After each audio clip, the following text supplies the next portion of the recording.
పెట్టినప్పుడు ఏ విధంగా బాధ ఉంటుందో అనుభవించినటువంటి నాకు కూడా తెలుసు అధ్యక్ష. ఆ కుటుంబ సభ్యుల మనోవేదన, అదేవిధంగా జరిగిన అవమానాలు, పోలీస్ అధికారులు మాట్లాడేటువంటి మాటలు, కార్యకర్తలను వేధించినటువంటి కూడా కళ్ళతో నేను అనుభవించాను అధ్యక్ష.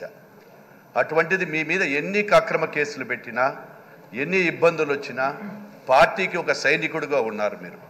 అదేవిధంగా కార్యకర్తలందరూ కూడా వైఎస్ఆర్ పార్టీ వచ్చిన తర్వాత అనేక నియోజకవర్గాల ఇబ్బందులు పడుతూ ఉంటే అక్కడ మీటింగులు పెట్టి కార్యకర్తలకు వారికి ధైర్యం కూడా చెప్పారు అధ్యక్ష.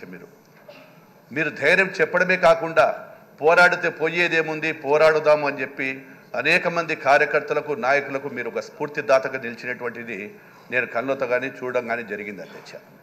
ఇక్కడ తమరిని ఒకటే కోరుతా ఉన్నాం అధ్యక్ష. ఈరోజు ఎవరైతే అక్కడ ప్రతిపక్షంలో ఉన్నటువంటి నాయకులు, ప్రతిపక్షం వద్దని ఇందాక కూడా మనం కూడా అనుకున్నాం అధ్యక్ష.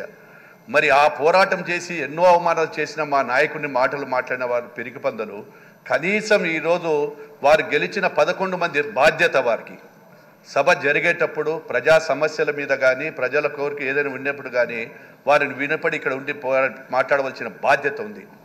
అంటే ఇప్పుడు ప్రజలు కూడా గుర్తిస్తారు అధ్యక్ష. లాస్ట్కి మరి ఆ 11 స్థానాలు కూడా పోకుండా పోతాయి అధ్యక్ష.